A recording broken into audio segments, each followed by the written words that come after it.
2 Samuel 1.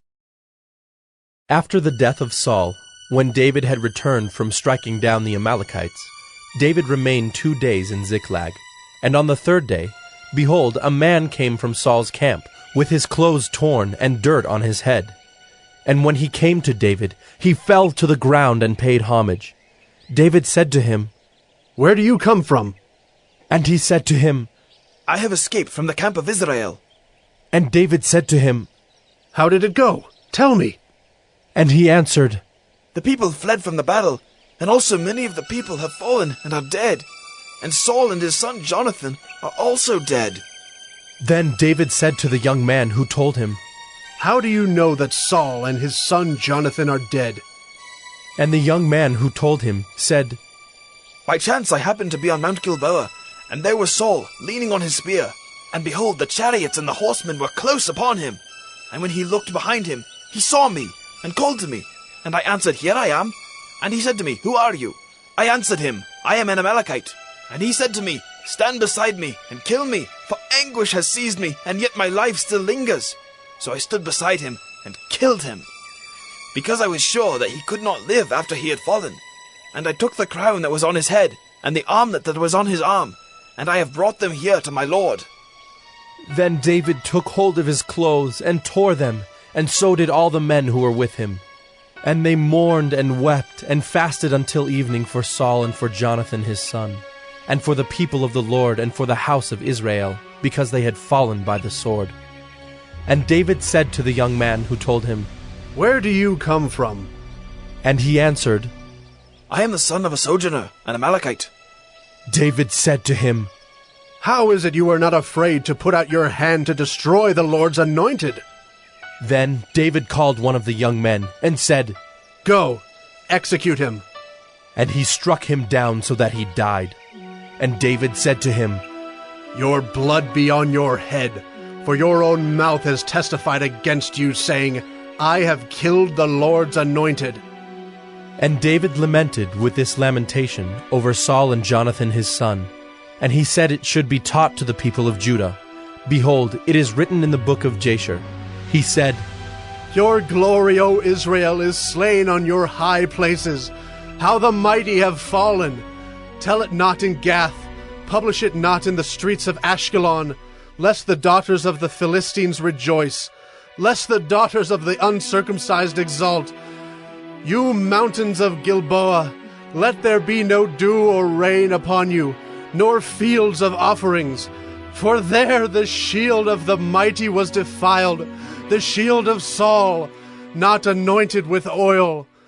From the blood of the slain, from the fat of the mighty, the bow of Jonathan turned not back, and the sword of Saul returned not empty. Saul and Jonathan, beloved and lovely, in life and in death they were not divided. They were swifter than eagles, they were stronger than lions. You daughters of Israel, weep over Saul, who clothed you luxuriously in scarlet, who put ornaments of gold on your apparel. How the mighty have fallen in the midst of the battle! Jonathan lies slain on your high places. I am distressed for you, my brother Jonathan. Very pleasant have you been to me. Your love to me was extraordinary, surpassing the love of women. How the mighty have fallen, and the weapons of war perished." 2 Samuel 2. After this, David inquired of the Lord, "Shall I go up into any of the cities of Judah?" And the Lord said to him, "Go up." David said, "To which shall I go up?" And he said, "To Hebron." So David went up there, and his 2 wives also, Ahinoam of Jezreel, and Abigail, the widow of Nabal of Carmel. And David brought up his men who were with him, everyone with his household, and they lived in the towns of Hebron. And the men of Judah came, and there they anointed David king over the house of Judah. When they told David, "It was the men of Jabesh Gilead who buried Saul," David sent messengers to the men of Jabesh Gilead, and said to them, May you be blessed by the Lord, because you showed this loyalty to Saul, your Lord, and buried him.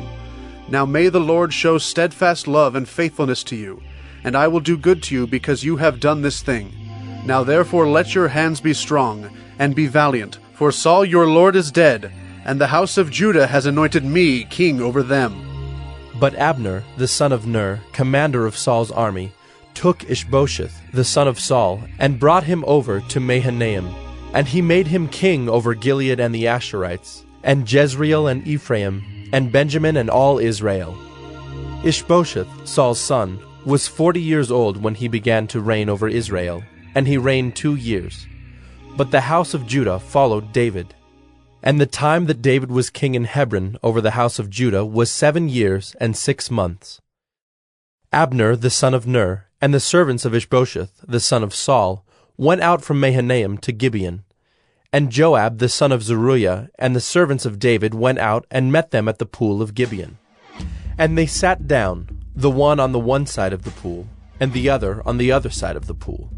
And Abner said to Joab, "Let the young men arise and compete before us." And Joab said, "Let them arise." Then they arose and passed over by number, 12 for Benjamin and Ishbosheth, the son of Saul, and 12 of the servants of David. And each caught his opponent by the head, and thrust his sword in his opponent's side, so they fell down together. Therefore that place was called Helkath Hazarim, which is at Gibeon. And the battle was very fierce that day. And Abner and the men of Israel were beaten before the servants of David. And the 3 sons of Zeruiah were there, Joab, Abishai, and Asahel. Now Asahel was as swift of foot as a wild gazelle. And Asahel pursued Abner, and as he went, he turned neither to the right hand nor to the left from following Abner. Then Abner looked behind him and said, "Is it you, Asahel?" And he answered, It is I. Abner said to him, "Turn aside to your right hand or to your left, and seize one of the young men, and take his spoil." But Asahel would not turn aside from following him. And Abner said again to Asahel, "Turn aside from following me. Why should I strike you to the ground? How then could I lift up my face to your brother Joab?" But he refused to turn aside. Therefore Abner struck him in the stomach with the butt of his spear, so that the spear came out at his back. And he fell there and died where he was. And all who came to the place where Asahel had fallen and died stood still. But Joab and Abishai pursued Abner. And as the sun was going down, they came to the hill of Ammah, which lies before Giah on the way to the wilderness of Gibeon. And the people of Benjamin gathered themselves together behind Abner, and became one group, and took their stand on the top of a hill. Then Abner called to Joab, "Shall the sword devour forever? Do you not know that the end will be bitter? How long will it be before you tell your people to turn from the pursuit of their brothers?" And Joab said, "As God lives, if you had not spoken, surely the men would not have given up the pursuit of their brothers until the morning." So Joab blew the trumpet, and all the men stopped, and pursued Israel no more, nor did they fight any more. And Abner and his men went all that night through the Arabah. They crossed the Jordan, and marching the whole morning they came to Mahanaim. Joab returned from the pursuit of Abner. And when he had gathered all the people together, there were missing from David's servants 19 men besides Asahel. But the servants of David had struck down of Benjamin 360 of Abner's men. And they took up Asahel, and buried him in the tomb of his father, which was at Bethlehem. And Joab and his men marched all night, and the day broke upon them at Hebron. 2 Samuel 3. There was a long war between the house of Saul and the house of David. And David grew stronger and stronger, while the house of Saul became weaker and weaker. And sons were born to David at Hebron. His firstborn was Amnon of Ahinoam of Jezreel, and his second, Chileab of Abigail the widow of Nabal of Carmel, and the third, Absalom, the son of Maacah, the daughter of Talmai, king of Geshur, and the fourth, Adonijah, the son of Haggith, and the fifth, Shephatiah, the son of Abital, and the sixth Ithream of Eglah, David's wife. These were born to David in Hebron. While there was war between the house of Saul and the house of David, Abner was making himself strong in the house of Saul. Now Saul had a concubine whose name was Rizpah, the daughter of Aiah. And Ishbosheth said to Abner, "Why have you gone into my father's concubine?"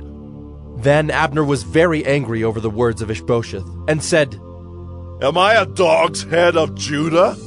To this day I keep showing steadfast love to the house of Saul your father, to his brothers and to his friends, and have not given you into the hand of David. And yet you charge me today with a fault concerning a woman. God do so to Abner and more also, if I do not accomplish for David what the Lord has sworn to him, to transfer the kingdom from the house of Saul and set up the throne of David over Israel and over Judah, from Dan to Beersheba. And Ishbosheth could not answer Abner another word, because he feared him. And Abner sent messengers to David on his behalf, saying, To whom does the land belong? Make your covenant with me, and behold, my hand shall be with you, to bring over all Israel to you. And he said, Good, I will make a covenant with you.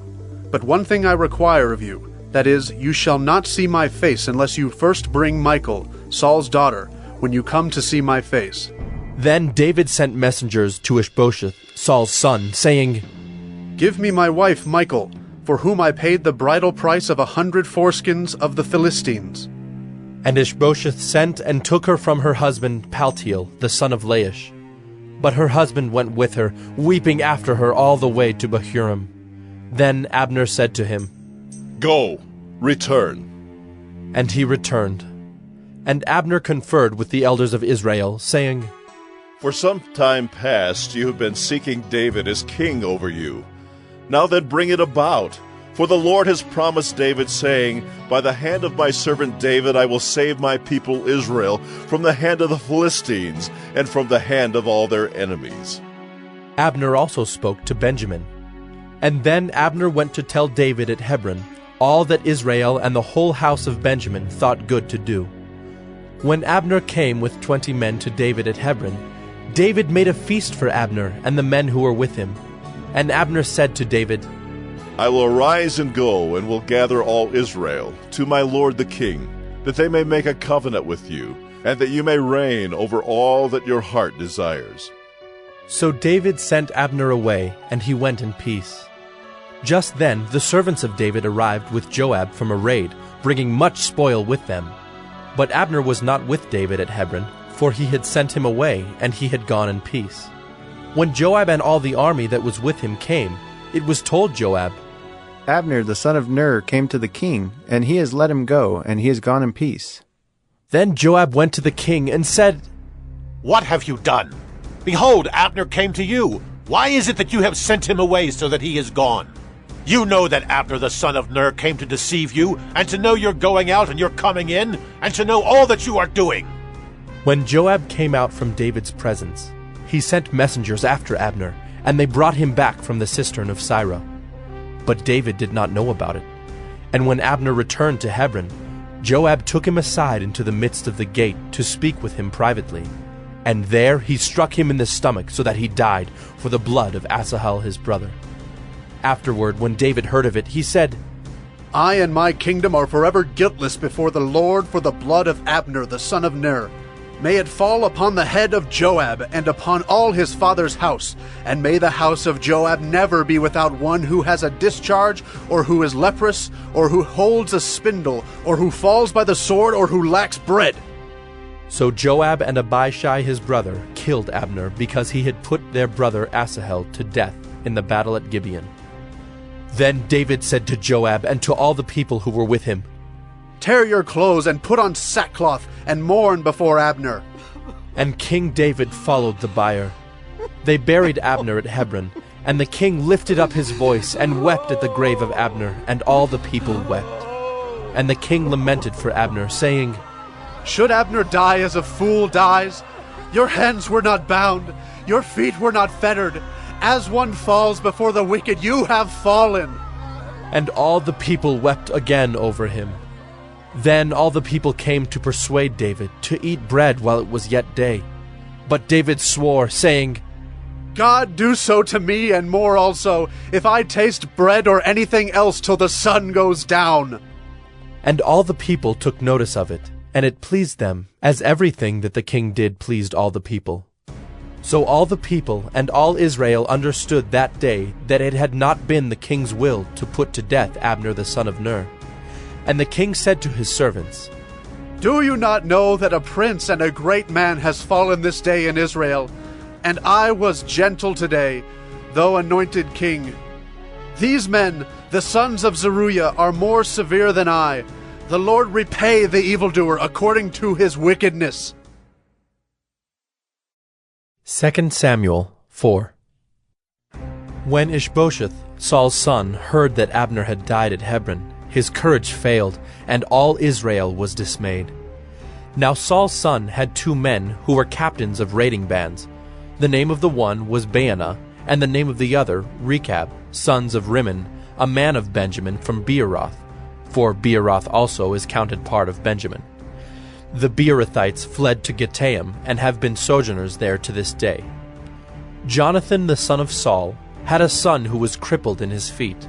He was 5 years old when the news about Saul and Jonathan came from Jezreel, and his nurse took him up and fled. And as she fled in her haste, he fell and became lame, and his name was Mephibosheth. Now the sons of Rimmon the Beerothite, Rechab and Baanah, set out, and about the heat of the day they came to the house of Ishbosheth, as he was taking his noonday rest. And they came into the midst of the house as if to get wheat, and they stabbed him in the stomach. Then Rechab and Baanah his brother escaped. When they came into the house, as he lay on his bed in his bedroom, they struck him and put him to death and beheaded him. They took his head and went by the way of the Arabah all night, and brought the head of Ishbosheth to David at Hebron. And they said to the king, Here is the head of Ishbosheth, the son of Saul, your enemy, who sought your life. The Lord has avenged my lord the king this day on Saul and on his offspring. But David answered Rechab and Baanah his brother, the sons of Rimmon the Beerothite, As the Lord lives, who has redeemed my life out of every adversity, when one told me, Behold, Saul is dead, and thought he was bringing good news, I seized him and killed him at Ziklag, which was the reward I gave him for his news. How much more, when wicked men have killed a righteous man in his own house on his bed, shall I not now require his blood at your hand and destroy you from the earth? And David commanded his young men, and they killed them and cut off their hands and feet, and hanged them beside the pool at Hebron. But they took the head of Ishbosheth, and buried it in the tomb of Abner at Hebron. 2 Samuel 5. Then all the tribes of Israel came to David at Hebron, and said, Behold, we are your bone and flesh. In times past, when Saul was king over us, it was you who led out and brought in Israel. And the Lord said to you, You shall be shepherd of my people Israel, and you shall be prince over Israel. So all the elders of Israel came to the king at Hebron, and King David made a covenant with them at Hebron before the Lord, and they anointed David king over Israel. David was 30 years old when he began to reign, and he reigned 40 years. At Hebron he reigned over Judah 7 years and 6 months, and at Jerusalem he reigned over all Israel and Judah 33 years. And the king and his men went to Jerusalem against the Jebusites, the inhabitants of the land, who said to David, You will not come in here, but the blind and the lame will ward you off. Thinking, David cannot come in here. Nevertheless, David took the stronghold of Zion, that is the city of David. And David said on that day, Whoever would strike the Jebusites, let him get up the water shaft to attack the lame and the blind who are hated by David's soul. Therefore it is said, The blind and the lame shall not come into the house. And David lived in the stronghold, and called it the city of David. And David built the city all around from the Millo inward. And David became greater and greater, for the Lord, the God of hosts, was with him. And Hiram, king of Tyre, sent messengers to David, and cedar trees, also carpenters and masons, who built David a house.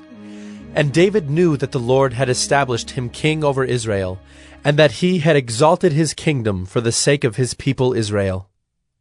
And David took more concubines and wives from Jerusalem after he came from Hebron, and more sons and daughters were born to David. And these are the names of those who were born to him in Jerusalem: Shemuah, Shobab, Nathan, Solomon, Ibhar, Elishua, Nepheg, Japhiah, Elishama, Eliada, and Eliphalet. When the Philistines heard that David had been anointed king over Israel, all the Philistines went up to search for David. But David heard of it and went down to the stronghold. Now the Philistines had come and spread out in the valley of Rephaim. And David inquired of the Lord, "Shall I go up against the Philistines? Will you give them into my hand?" And the Lord said to David, "Go up, for I will certainly give the Philistines into your hand." And David came to Baal-perazim, and David defeated them there. And he said, "The Lord has burst through my enemies before me like a bursting flood." Therefore the name of that place is called Baal-perazim. And the Philistines left their idols there, and David and his men carried them away.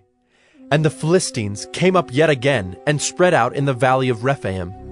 And when David inquired of the Lord, he said, "You shall not go up. Go around to their rear, and come against them opposite the balsam trees. And when you hear the sound of marching in the tops of the balsam trees, then rouse yourself, for then the Lord has gone out before you to strike down the army of the Philistines." And David did as the Lord commanded him, and struck down the Philistines from Geba to Gezer. 2 Samuel 6. David again gathered all the chosen men of Israel, 30,000. And David arose and went with all the people who were with him from Baale-Judah, to bring up from there the ark of God, which is called by the name of the Lord of hosts, who sits enthroned on the cherubim. And they carried the ark of God on a new cart, and brought it out of the house of Abinadab, which was on the hill. And Uzzah and Ahio, the sons of Abinadab, were driving the new cart with the ark of God, and Ahio went before the ark. And David and all the house of Israel were making merry before the Lord, with songs and lyres and harps, and tambourines and castanets and cymbals. And when they came to the threshing floor of Nachon, Uzzah put out his hand to the ark of God, and took hold of it, for the oxen stumbled. And the anger of the Lord was kindled against Uzzah, and God struck him down there because of his error, and he died there beside the ark of God. And David was angry because the Lord had burst forth against Uzzah, and that place is called Perez-Uzzah to this day. And David was afraid of the Lord that day, and he said, "How can the ark of the Lord come to me?" So David was not willing to take the ark of the Lord into the city of David. But David took it aside to the house of Obed-Edom the Gittite.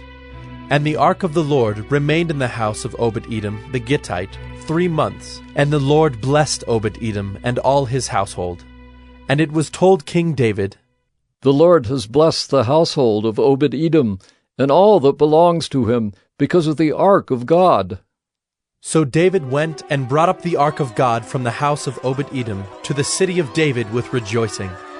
And when those who bore the ark of the Lord had gone 6 steps, he sacrificed an ox and a fattened animal.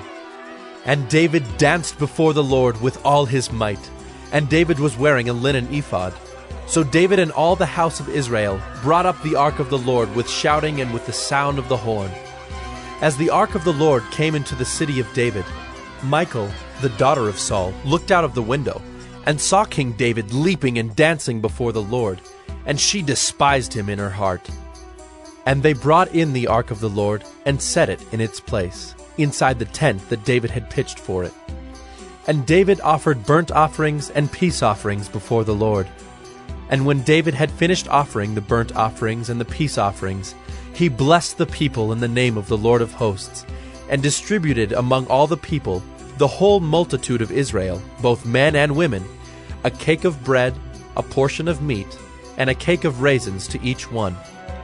Then all the people departed, each to his house. And David returned to bless his household.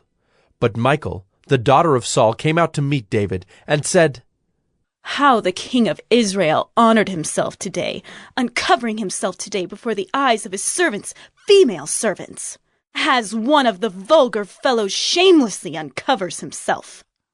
And David said to Michal, "It was before the Lord who chose me above your father and above all his house, to appoint me as prince over Israel, the people of the Lord, and I will make merry before the Lord. I will make myself yet more contemptible than this, and I will be abased in your eyes.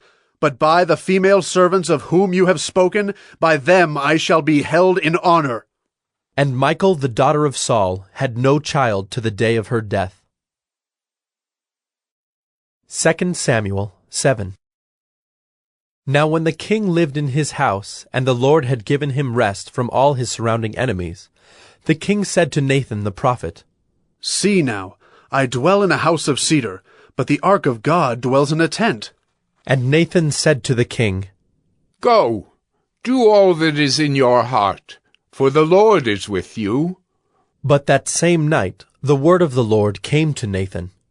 "Go and tell my servant David, thus says the Lord, would you build me a house to dwell in? I have not lived in a house since the day I brought up the people of Israel from Egypt to this day, but I have been moving about in a tent for my dwelling. In all places where I have moved with all the people of Israel, did I speak a word with any of the judges of Israel, whom I commanded to shepherd my people Israel, saying, why have you not built me a house of cedar? Now therefore, thus you shall say to my servant David, thus says the Lord of hosts, I took you from the pasture." 2 Samuel 8. After this, David defeated the Philistines and subdued them. And David took Metheg-Ammah out of the hand of the Philistines. And he defeated Moab, and he measured them with a line, making them lie down on the ground. 2 lines he measured to be put to death, and 1 full line to be spared. And the Moabites became servants to David and brought tribute. David also defeated Hadad-ezer, the son of Rehob, king of Zobah, as he went to restore his power at the river Euphrates. And David took from him 1,700 horsemen and 20,000 foot soldiers. And David hamstrung all the chariot horses, but left enough for 100 chariots. And when the Syrians of Damascus came to help Hadad-ezer, king of Zobah, David struck down 22,000 men of the Syrians. Then David put garrisons in Aram of Damascus, and the Syrians became servants to David and brought tribute. And the Lord gave victory to David wherever he went. And David took the shields of gold that were carried by the servants of Hadad-ezer, and brought them to Jerusalem. And from Betah and from Berothai, cities of Hadad-ezer, King David took very much bronze. When Toi, king of Hamath, heard that David had defeated the whole army of Hadad-ezer, Toi sent his son Joram to King David to ask about his health and to bless him, because he had fought against Hadad-ezer and defeated him. For Hadad-ezer had often been at war with Toi. And Joram brought with him articles of silver, of gold, and of bronze. These also King David dedicated to the Lord, together with the silver and gold that he dedicated from all the nations he subdued, from Edom, Moab, the Ammonites, the Philistines, Amalek, and from the spoil of Hadad-ezer, the son of Rehob, king of Zobah. And David made a name for himself when he returned from striking down 18,000 Edomites in the valley of Salt. Then he put garrisons in Edom. Throughout all Edom he put garrisons, and all the Edomites became David's servants. And the Lord gave victory to David wherever he went. So David reigned over all Israel, and David administered justice and equity to all his people. Joab, the son of Zeruiah, was over the army, and Jehoshaphat, the son of Ahilud, was recorder. And Zadok, the son of Ahitub, and Ahimelech, the son of Abiathar, were priests. And Seraiah was secretary. And Benaiah, the son of Jehoiada, was over the Kerethites and the Pelethites. And David's sons were priests. 2 Samuel 9. And David said, Is there still anyone left of the house of Saul, that I may show him kindness for Jonathan's sake? Now there was a servant of the house of Saul, whose name was Ziba, and they called him to David. And the king said to him, Are you Ziba? And he said, I am your servant. And the king said, Is there not still someone of the house of Saul, that I may show the kindness of God to him? Ziba said to the king, There is still a son of Jonathan. He is crippled in his feet. The king said to him, Where is he? And Ziba said to the king, He is in the house of Machir, the son of Ammiel, at Lodebar. Then King David sent and brought him from the house of Machir, the son of Ammiel, at Lodebar.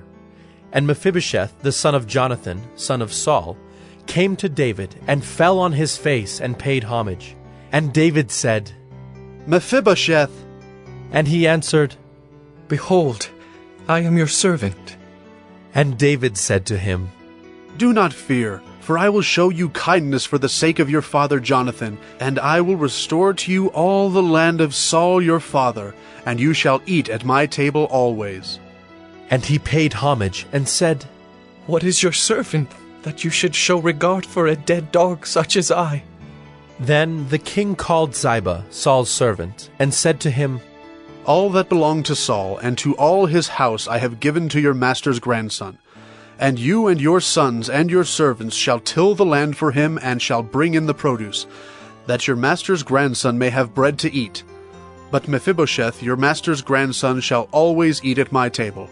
Now Ziba had 15 sons and 20 servants. Then Ziba said to the king, According to all that my lord the king commands his servant, so will your servant do. So Mephibosheth ate at David's table like one of the king's sons. And Mephibosheth had a young son whose name was Micah. And all who lived in Ziba's house became Mephibosheth's servants. So Mephibosheth lived in Jerusalem, for he ate always at the king's table. Now he was lame in both his feet. 2 Samuel 10. After this, the king of the Ammonites died, and Hanun his son reigned in his place. And David said, I will deal loyally with Hanun the son of Nahash, as his father dealt loyally with me. So David sent by his servants to console him concerning his father. And David's servants came into the land of the Ammonites. But the princes of the Ammonites said to Hanun their lord, Do you think because David has sent comforters to you that he is honoring your father? Has not David sent his servants to you to search the city and to spy it out and to overthrow it? So Hanun took David's servants and shaved off half the beard of each and cut off their garments in the middle at their hips and sent them away. When it was told David, he sent to meet them, for the men were greatly ashamed. And the king said, Remain at Jericho until your beards have grown, and then return. When the Ammonites saw that they had become a stench to David, the Ammonites sent and hired the Syrians of Beth-rehob, and the Syrians of Zobah, 20,000 foot soldiers, and the king of Maacah with 1,000 men, and the men of Tob, 12,000 men. And when David heard of it, he sent Joab and all the host of the mighty men. And the Ammonites came out and drew up in battle array at the entrance of the gate. And the Syrians of Zobah and of Rehob, and the men of Tob and Maacah were by themselves in the open country. When Joab saw that the battle was set against him, both in front and in the rear, he chose some of the best men of Israel and arrayed them against the Syrians. The rest of his men he put in the charge of Abishai his brother, and he arrayed them against the Ammonites. And he said, If the Syrians are too strong for me, then you shall help me. But if the Ammonites are too strong for you, then I will come and help you. Be of good courage, and let us be courageous for our people, and for the cities of our God, and may the Lord do what seems good to him. So Joab and the people who were with him drew near to battle against the Syrians, and they fled before him. And when the Ammonites saw that the Syrians fled, they likewise fled before Abishai and entered the city. Then Joab returned from fighting against the Ammonites and came to Jerusalem. But when the Syrians saw that they had been defeated by Israel, they gathered themselves together. And Hadadezer sent and brought out the Syrians who were beyond the Euphrates. They came to Helam with Shobach, the commander of the army of Hadadezer, at their head. And when it was told David, he gathered all Israel together and crossed the Jordan and came to Helam. The Syrians arrayed themselves against David and fought with him. And the Syrians fled before Israel, and David killed of the Syrians the men of 700 chariots and 40,000 horsemen, and wounded Shobach, the commander of their army, so that he died there. And when all the kings who were servants of Hadadezer saw that they had been defeated by Israel, they made peace with Israel and became subject to them. So the Syrians were afraid to save the Ammonites any more. 2 Samuel 11. In the spring of the year, the time when kings go out to battle, David sent Joab and his servants with him, and all Israel. And they ravaged the Ammonites and besieged Rabbah. But David remained at Jerusalem. It happened late one afternoon, when David arose from his couch and was walking on the roof of the king's house, that he saw from the roof a woman bathing, and the woman was very beautiful. And David sent and inquired about the woman. And one said, Is not this Bathsheba, the daughter of Eliam, the wife of Uriah the Hittite? So David sent messengers and took her, and she came to him, and he lay with her. Now she had been purifying herself from her uncleanness. Then she returned to her house. And the woman conceived, and she sent and told David, I am pregnant. So David sent word to Joab, Send me Uriah the Hittite. And Joab sent Uriah to David. When Uriah came to him, David asked how Joab was doing, and how the people were doing, and how the war was going. Then David said to Uriah, Go down to your house and wash your feet. And Uriah went out of the king's house, and there followed him a present from the king. But Uriah slept at the door of the king's house with all the servants of his lord, and did not go down to his house. When they told David, Uriah did not go down to his house, David said to Uriah, Have you not come from a journey? Why did you not go down to your house? Uriah said to David, The ark and Israel and Judah dwell in booths, and my lord Joab and the servants of my lord are camping in the open field. Shall I then go to my house, to eat and to drink, and to lie with my wife? As you live and as your soul lives, I will not do this thing. Then David said to Uriah, Remain here today also, and tomorrow I will send you back. So Uriah remained in Jerusalem that day and the next. And David invited him, and he ate in his presence and drank, so that he made him drunk. And in the evening he went out to lie on his couch with the servants of his lord, but he did not go down to his house. In the morning David wrote a letter to Joab, and sent it by the hand of Uriah. In the letter he wrote, Set Uriah in the forefront of the hardest fighting, and then draw back from him, that he may be struck down and die. And as Joab was besieging the city, he assigned Uriah to the place where he knew there were valiant men. And the men of the city came out and fought with Joab, and some of the servants of David among the people fell. Uriah the Hittite also died. Then Joab sent and told David all the news about the fighting. And he instructed the messenger, When you have finished telling all the news about the fighting to the king, then, if the king's anger rises, and if he says to you, Why did you go so near the city to fight? Did you not know that they would shoot from the wall? Who killed Abimelech, the son of Jerubasheth? Did not a woman cast an upper millstone on him from the wall, so that he died at Thebes? Why did you go so near the wall? Then you shall say, Your servant Uriah the Hittite is dead also. So the messenger went and came and told David all that Joab had sent him to tell. The messenger said to David, The men gained an advantage over us and came out against us in the field, but we drove them back to the entrance of the gate. Then the archers shot at your servants from the wall. Some of the king's servants are dead, and your servant Uriah the Hittite is dead also. David said to the messenger, Thus shall you say to Joab, Do not let this matter trouble you, for the sword devours now one and now another. Strengthen your attack against the city and overthrow it, and encourage him. When the wife of Uriah heard that Uriah her husband was dead, she lamented over her husband. And when the mourning was over, David sent and brought her to his house, and she became his wife, and bore him a son. But the thing that David had done displeased the Lord. 2 Samuel 12. And the Lord sent Nathan to David. He came to him and said to him, There were 2 men in a certain city, the one rich and the other poor. The rich man had very many flocks and herds, but the poor man had nothing but one little ewe lamb, which he had bought. And he brought it up, and it grew up with him and with his children.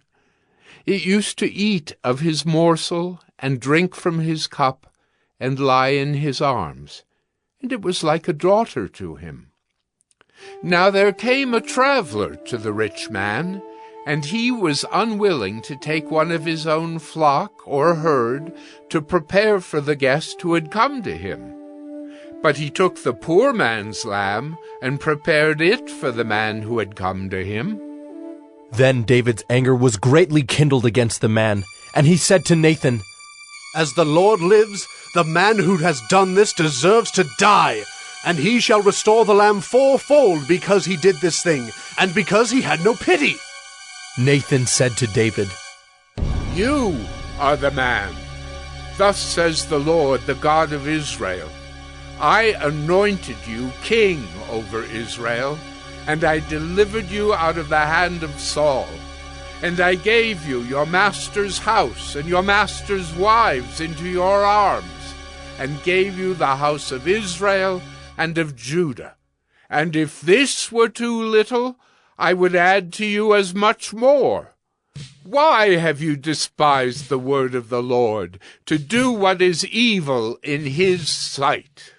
You have struck down Uriah the Hittite with the sword, and have taken his wife to be your wife, and have killed him with the sword of the Ammonites. Now, therefore, the sword shall never depart from your house, because you have despised me, and have taken the wife of Uriah the Hittite to be your wife. Thus says the Lord, Behold, I will raise up evil against you out of your own house, and I will take your wives before your eyes, and give them to your neighbor, and he shall lie with your wives in the sight of this sun, for you did it secretly. But I will do this thing before all Israel and before the sun.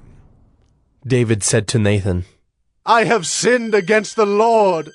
And Nathan said to David, The Lord also has put away your sin.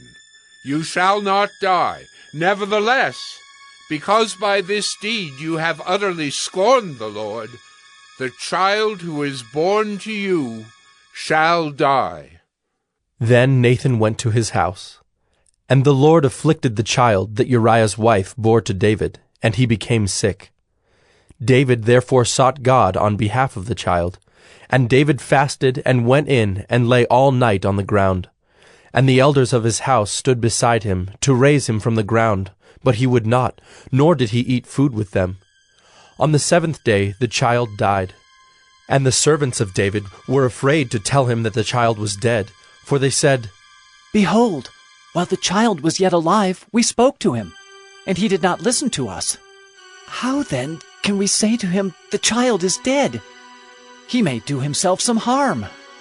But when David saw that his servants were whispering together, David understood that the child was dead. And David said to his servants, Is the child dead? They said, He is dead. Then David arose from the earth, and washed and anointed himself, and changed his clothes. And he went into the house of the Lord, and worshipped. He then went to his own house, and when he asked, they set food before him, and he ate. Then his servant said to him, What is this thing that you have done? You fasted and wept for the child while he was alive, but when the child died, you arose and ate food. He said, While the child was still alive, I fasted and wept, for I said, Who knows whether the Lord will be gracious to me, that the child may live? But now he is dead.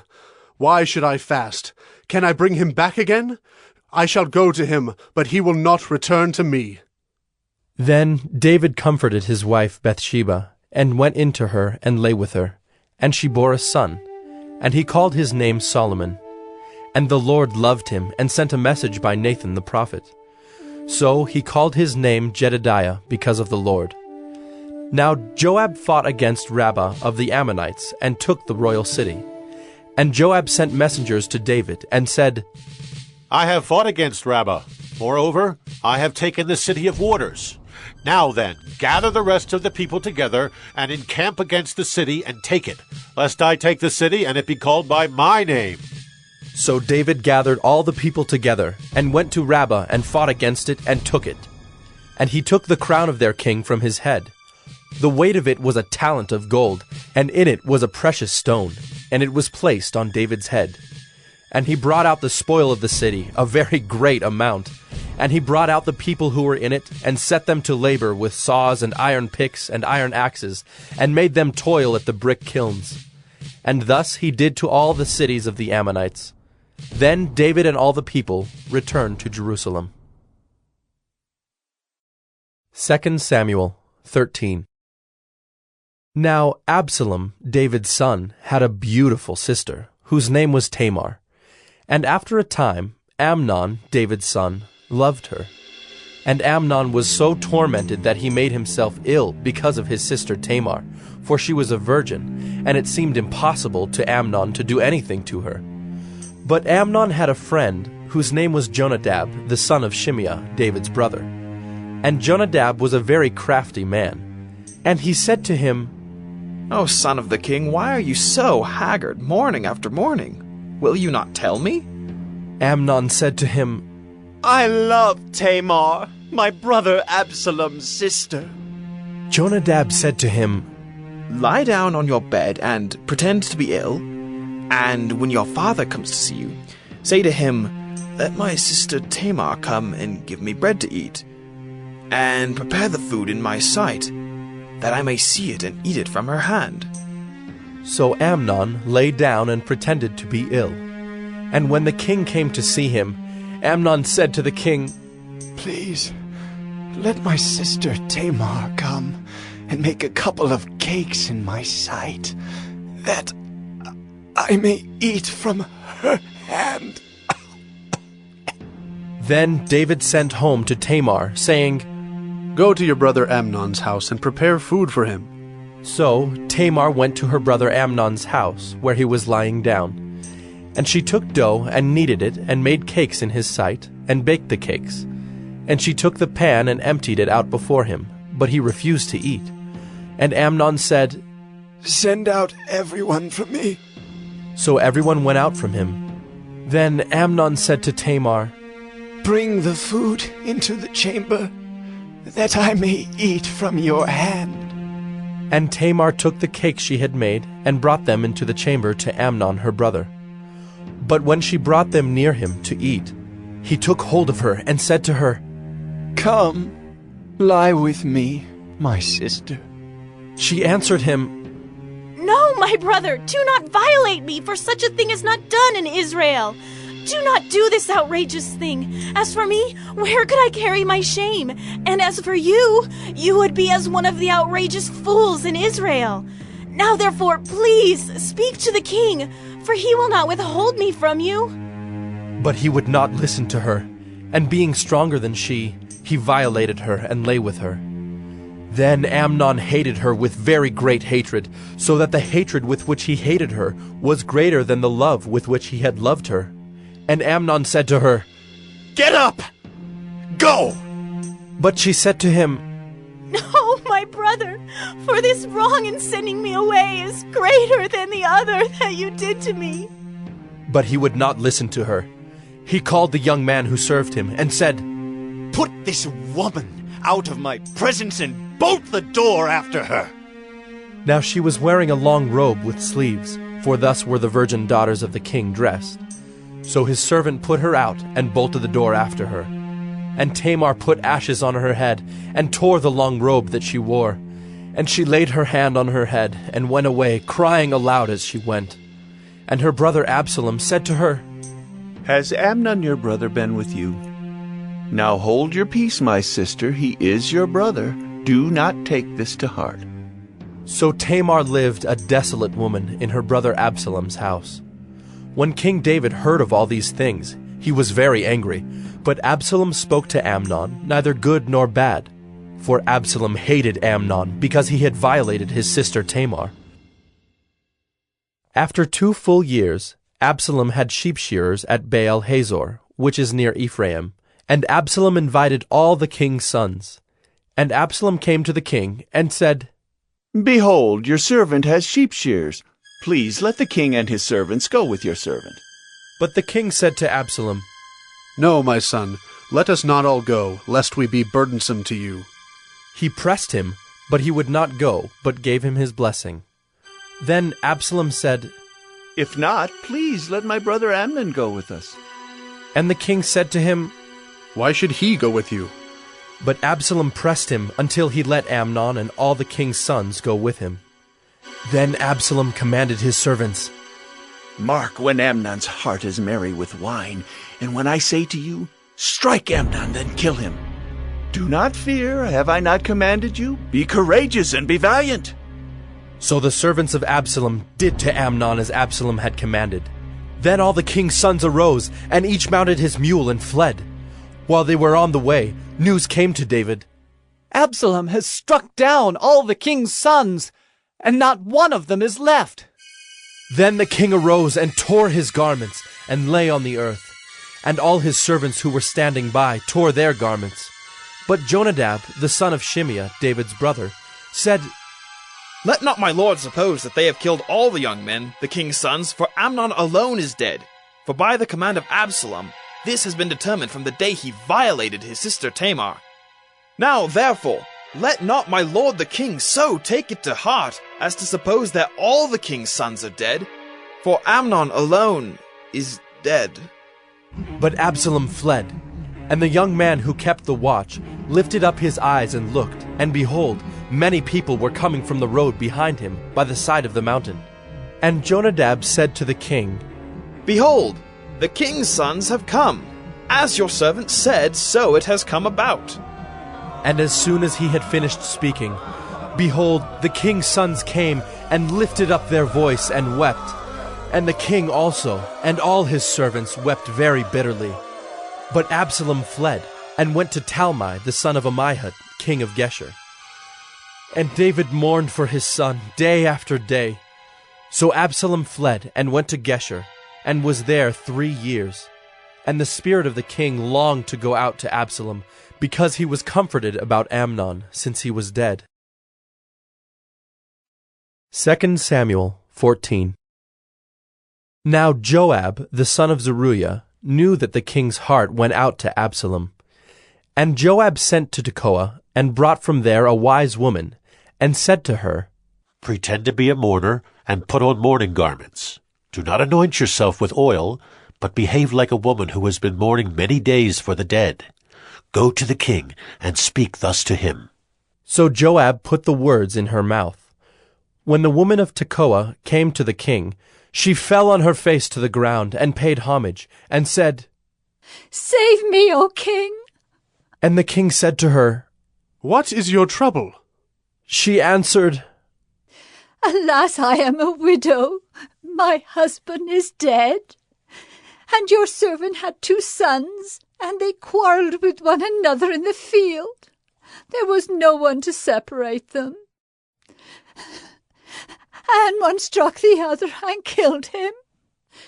And now the whole clan has risen against your servant, and they say, Give up the man who struck his brother, that we may put him to death for the life of his brother whom he killed.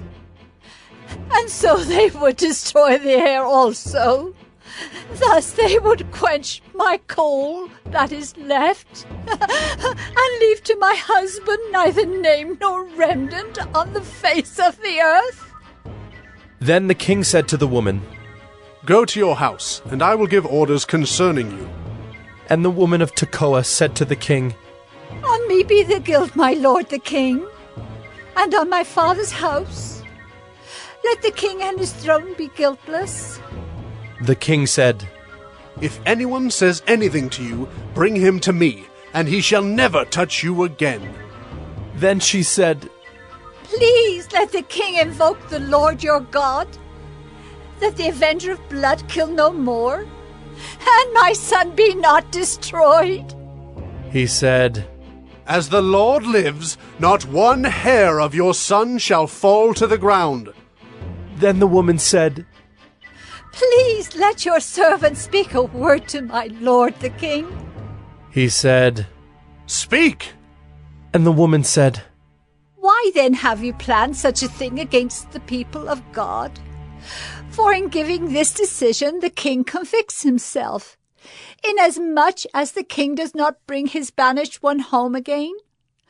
We must all die. We are like water spilled on the ground, which cannot be gathered up again. But God will not take away life, and he devises means so that the banished one will not remain an outcast. Now I have come to say this to my lord the king, because the people have made me afraid. And your servant thought, I will speak to the king. It may be that the king will perform the request of his servant.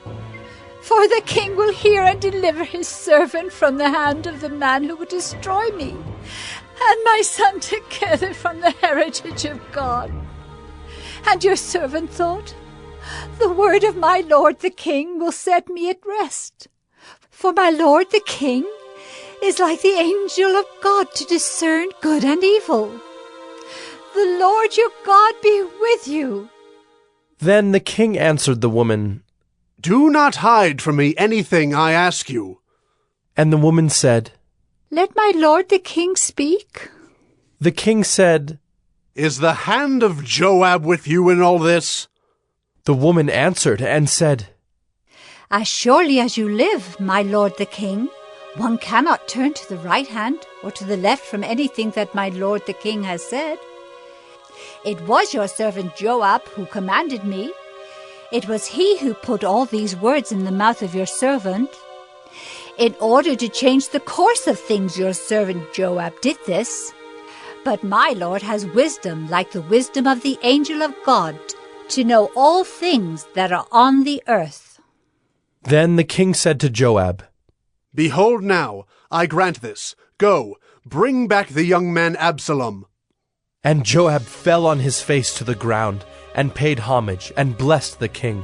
And Joab said, Today your servant knows that I have found favor in your sight, my lord the king, in that the king has granted the request of his servant. So Joab arose, and went to Geshur, and brought Absalom to Jerusalem. And the king said, Let him dwell apart in his own house. He is not to come into my presence. So Absalom lived apart in his own house, and did not come into the king's presence. Now in all Israel there was no one so much to be praised for his handsome appearance as Absalom. From the sole of his foot to the crown of his head there was no blemish in him. And when he cut the hair of his head, for at the end of every year he used to cut it, when it was heavy on him he cut it, he weighed the hair of his head, 200 shekels by the king's weight. There were born to Absalom 3 sons, and 1 daughter, whose name was Tamar. She was a beautiful woman. So Absalom lived 2 full years in Jerusalem without coming into the king's presence. Then Absalom sent for Joab to send him to the king, but Joab would not come to him. And he sent a second time, but Joab would not come. Then he said to his servants, See, Joab's field is next to mine, and he has barley there. Go and set it on fire. So Absalom's servants set the field on fire. Then Joab arose and went to Absalom at his house, and said to him, Why have your servants set my field on fire? Absalom answered Joab, Behold, I send word to you. Come here that I may send you to the king to ask, Why have I come from Geshur? It would be better for me to be there still. Now therefore let me go into the presence of the king, and if there is guilt in me, let him put me to death. Then Joab went to the king and told him, and he summoned Absalom. So he came to the king, and bowed himself on his face to the ground before the king, and the king kissed Absalom. 2 Samuel 15. After this, Absalom got himself a chariot and horses, and 50 men to run before him.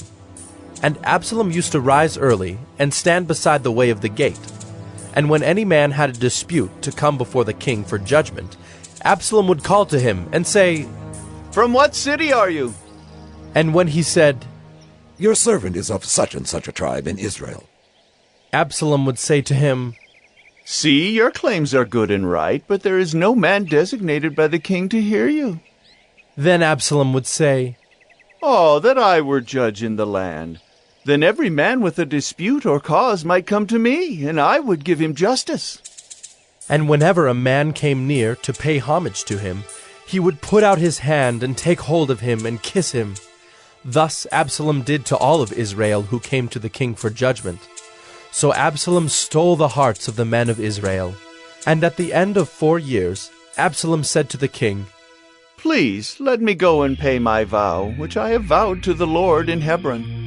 For your servant vowed a vow while I lived at Geshur in Aram, saying, 'If the Lord will indeed bring me back to Jerusalem, then I will offer worship to the Lord.'" The king said to him, "Go in peace." So he arose and went to Hebron. But Absalom sent secret messengers throughout all the tribes of Israel, saying, "As soon as you hear the sound of the trumpet, then say, 'Absalom is king at Hebron.'"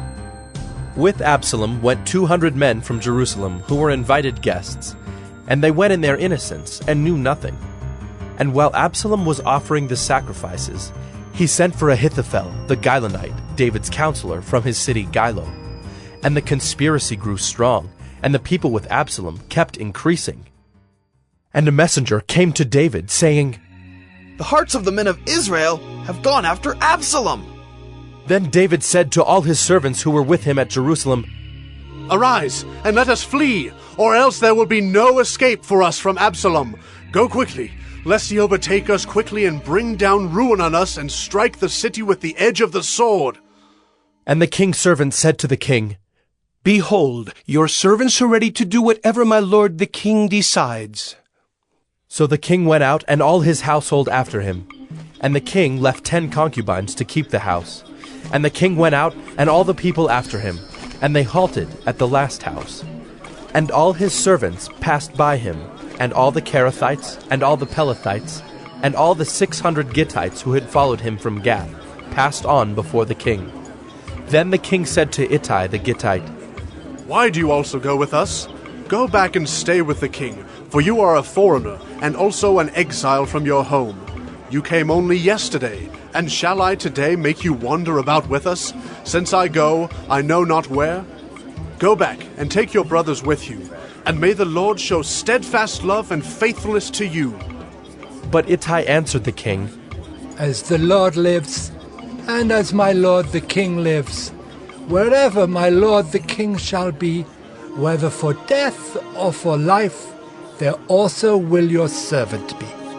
And David said to Ittai, "Go then, pass on." So Ittai the Gittite passed on with all his men and all the little ones who were with him. And all the land wept aloud as all the people passed by. And the king crossed the brook Kidron, and all the people passed on toward the wilderness. And Abiathar came up, and behold, Zadok came also with all the Levites, bearing the ark of the covenant of God. And they set down the ark of God until the people had all passed out of the city. Then the king said to Zadok, "Carry the ark of God back into the city. If I find favor in the eyes of the Lord, he will bring me back and let me see both it and his dwelling place. But if he says, 'I have no pleasure in you,' behold, here I am. Let him do to me what seems good to him." The king also said to Zadok the priest, "Are you not a seer? Go back to the city in peace with your 2 sons, Ahimaaz your son, and Jonathan the son of Abiathar. See, I will wait at the fords of the wilderness until word comes from you to inform me." So Zadok and Abiathar carried the ark of God back to Jerusalem, and they remained there. But David went up the ascent of the Mount of Olives, weeping as he went, barefoot and with his head covered. And all the people who were with him covered their heads, and they went up weeping as they went. And it was told David, Ahithophel is among the conspirators with Absalom. And David said, O Lord, please turn the counsel of Ahithophel into foolishness. While David was coming to the summit, where God was worshipped, behold, Hushai the Archite came to meet him, with his coat torn and dirt on his head. David said to him, If you go on with me, you will be a burden to me. But if you return to the city and say to Absalom, I will be your servant, O king, as I have been your father's servant in time past, so now I will be your servant. Then you will defeat for me the counsel of Ahithophel. Are not Zadok and Abiathar the priests with you there? So whatever you hear from the king's house, tell it to Zadok and Abiathar the priests. Behold, their 2 sons are with them there, Ahimaaz, Zadok's son, and Jonathan, Abiathar's son, and by them you shall send to me everything you hear. So Hushai, David's friend, came into the city, just as Absalom was entering Jerusalem.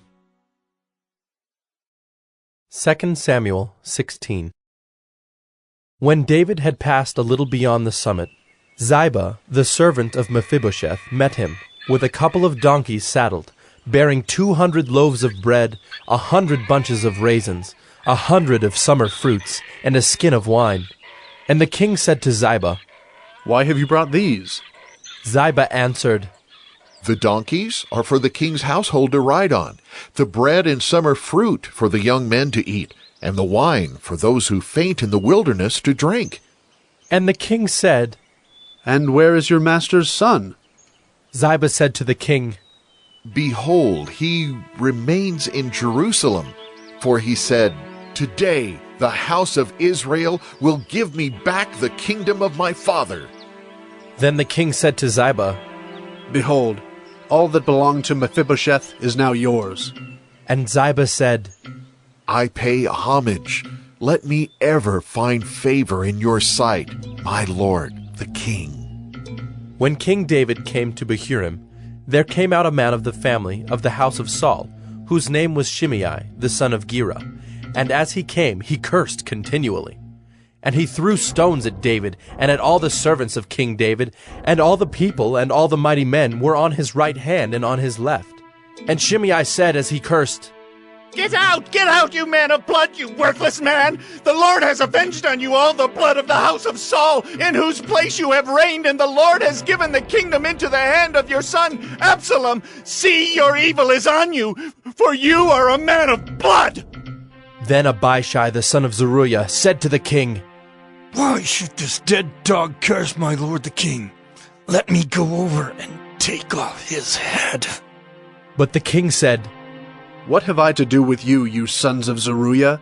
If he is cursing because the Lord has said to him, Curse David, who then shall say, Why have you done so? And David said to Abishai and to all his servants, Behold, my own son seeks my life. How much more now may this Benjaminite? Leave him alone, and let him curse, for the Lord has told him to. It may be that the Lord will look on the wrong done to me, and that the Lord will repay me with good for his cursing today.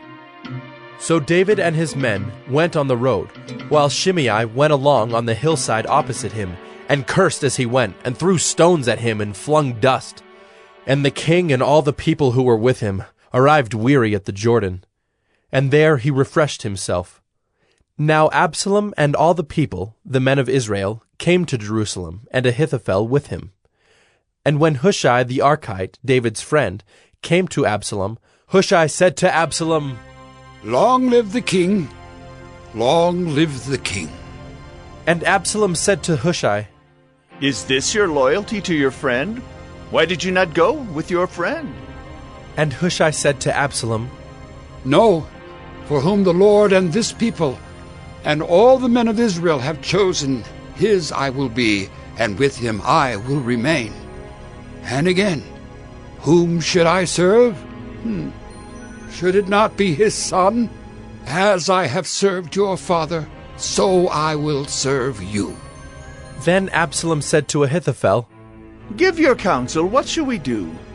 Ahithophel said to Absalom, Go into your father's concubines, whom he has left to keep the house, and all Israel will hear that you have made yourself a stench to your father, and the hands of all who are with you will be strengthened.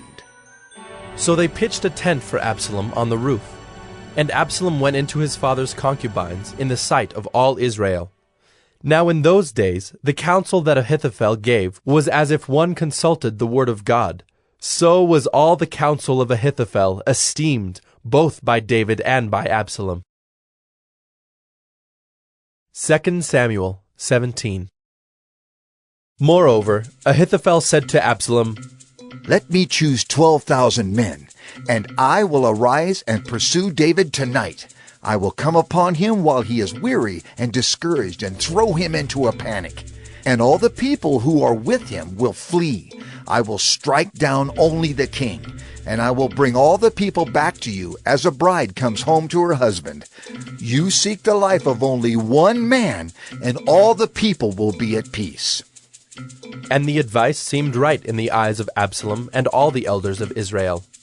Then Absalom said, Call Hushai the Archite also, and let us hear what he has to say.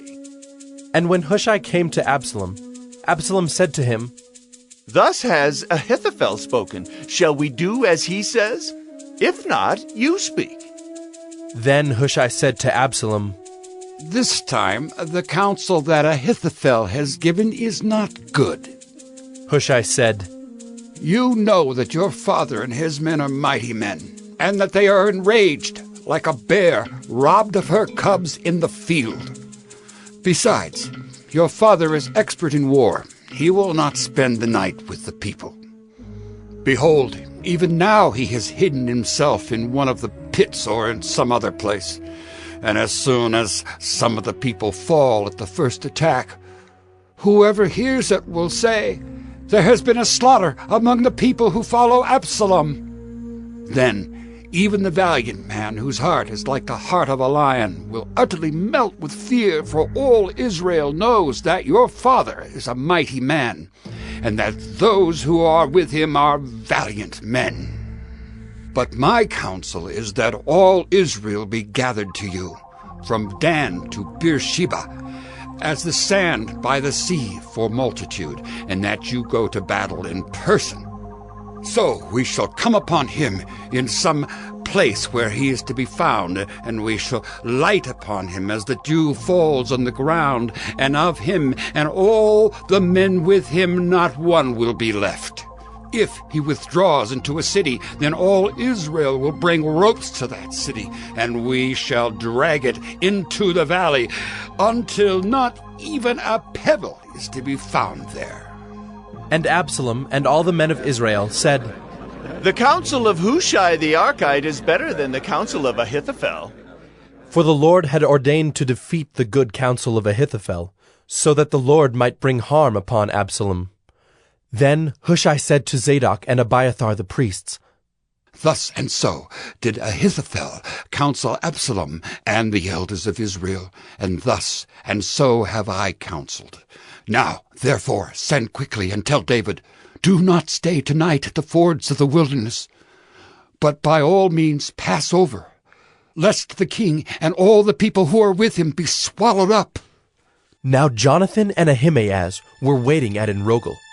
A female servant was to go and tell them, and they were to go and tell King David, for they were not to be seen entering the city. But a young man saw them and told Absalom. So both of them went away quickly and came to the house of a man at Bahurim, who had a well in his courtyard, and they went down into it. And the woman took and spread a covering over the well's mouth, and scattered grain on it, and nothing was known of it. When Absalom's servants came to the woman at the house, they said, Where are Ahimaaz and Jonathan? And the woman said to them, They have gone over the brook of water. And when they had sought and could not find them, they returned to Jerusalem. After they had gone, the men came up out of the well, and went and told King David. They said to David, Arise, and go quickly over the water, for thus and so has Ahithophel counseled against you. Then David arose, and all the people who were with him, and they crossed the Jordan. By daybreak not one was left who had not crossed the Jordan. When Ahithophel saw that his counsel was not followed, he saddled his donkey and went off home to his own city. He set his house in order and hanged himself, and he died and was buried in the tomb of his father. Then David came to Mahanaim, and Absalom crossed the Jordan with all the men of Israel. Now Absalom had set Amasa over the army instead of Joab. Amasa was the son of a man named Ithra the Ishmaelite, who had married Abigail, the daughter of Nahash, sister of Zeruiah, Joab's mother. And Israel and Absalom encamped in the land of Gilead.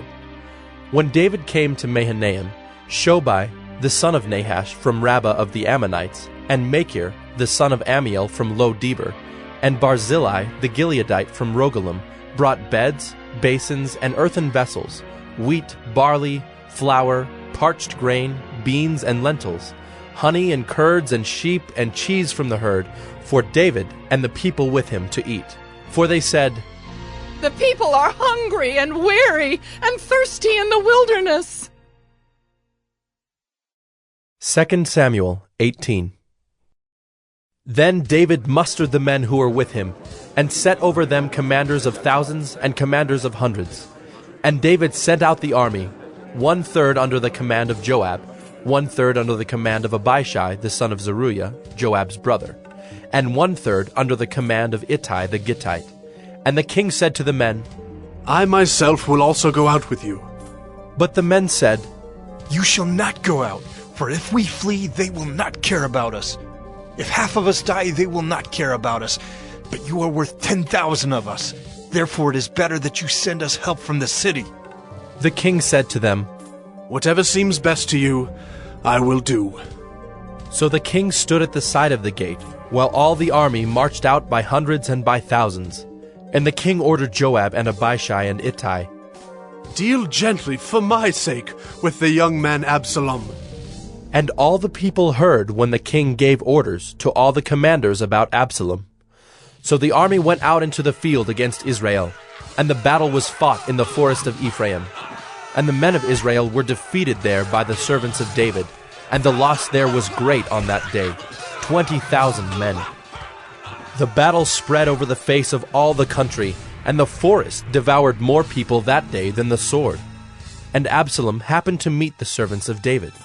Absalom was riding on his mule, and the mule went under the thick branches of a great oak, and his head caught fast in the oak, and he was suspended between heaven and earth, while the mule that was under him went on. And a certain man saw it, and told Joab, "Behold, I saw Absalom hanging in an oak." Joab said to the man who told him, "What? You saw him? Why then did you not strike him there to the ground?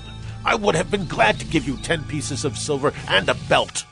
But the man said to Joab, "Even if I felt in my hand the weight of 1,000 pieces of silver, I would not reach out my hand against the king's son.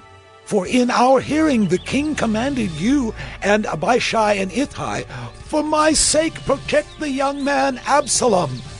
On the other hand, if I had dealt treacherously against his life, and there is nothing hidden from the king, then you yourself would have stood aloof." Joab said, "I will not waste time like this with you."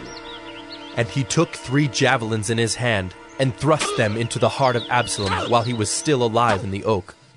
And 10 young men, Joab's armor-bearers, surrounded Absalom and struck him and killed him. Then Joab blew the trumpet, and the troops came back from pursuing Israel, for Joab restrained them.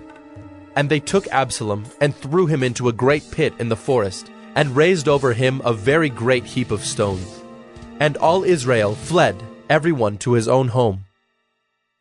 Now Absalom in his lifetime had taken and set up for himself the pillar that is in the king's valley, for he said, "I have no son to keep my name in remembrance."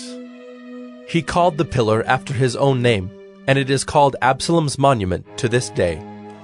Then Ahimaaz the son of Zadok said, "Let me run and carry news to the king that the Lord has delivered him from the hand of his enemies." And Joab said to him, "You are not to carry news today. You may carry news another day, but today you shall carry no news, because the king's son is dead." Then Joab said to the Cushite, "Go, tell the king what you have seen." The Cushite bowed before Joab and ran. Then Ahimaaz the son of Zadok said again to Joab, "Come what may, let me also run after the Cushite." And Joab said, "Why will you run, my son, seeing that you will have no reward for the news?" "Come what may," he said, "I will run." So he said to him, "Run!" Then Ahimaaz ran by the way of the plain, and outran the Cushite. Now David was sitting between the two gates, and the watchman went up to the roof of the gate by the wall. And when he lifted up his eyes and looked, he saw a man running alone. The watchman called out and told the king. And the king said, "If he is alone, there is news in his mouth." And he drew nearer and nearer. The watchman saw another man running, and the watchman called to the gate and said, "See, another man running alone." The king said, "He also brings news." The watchman said, "I think the running of the first is like the running of Ahimaaz, the son of Zadok." And the king said, "He is a good man and comes with good news." Then Ahimaaz cried out to the king, "All is well." And he bowed before the king with his face to the earth, and said, "Blessed be the Lord your God, who has delivered up the men who raised their hand against my lord the king." And the king said, "Is it well with the young man Absalom?" Ahimaaz answered, "When Joab sent the king's servant, your servant, I saw a great commotion, but I do not know what it was."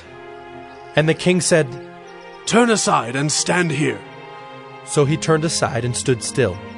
And behold, the Cushite came, and the Cushite said, "Good news for my lord the king, for the Lord has delivered you this day from the hand of all who rose up against you." The king said to the Cushite, "Is it well with the young man Absalom?" And the Cushite answered, "May the enemies of my lord the king and all who rise up against you for evil be like that young man." And the king was deeply moved, and went up to the chamber over the gate, and wept. And as he went, he said, "Oh, my son Absalom! My son! My son Absalom! Would I had died instead of you, O Absalom! My son! My son!" 2 Samuel 19. It was told Joab, "Behold, the king is weeping and mourning for Absalom." So the victory that day was turned into mourning for all the people, for the people heard that day, "The king is grieving for his son." And the people stole into the city that day, as people steal in who are ashamed when they flee in battle. The king covered his face, and the king cried with a loud voice, "Oh, my son Absalom! Oh, Absalom! My son! My son!" Then Joab came into the house to the king and said, "You have today covered with shame the faces of all your servants, who have this day saved your life and the lives of your sons and your daughters and the lives of your wives and your concubines, because you love those who hate you and hate those who love you. For you have made it clear today that commanders and servants are nothing to you. For today I know that if Absalom were alive and all of us were dead today, then you would be pleased. Now therefore arise, go out and speak kindly to your servants, for I swear by the Lord, if you do not go, not a man will stay with you this night, and this will be worse for you than all the evil that has come upon you from your youth until now." Then the king arose and took his seat in the gate, and the people were all told, "Behold, the king is sitting in the gate." And all the people came before the king.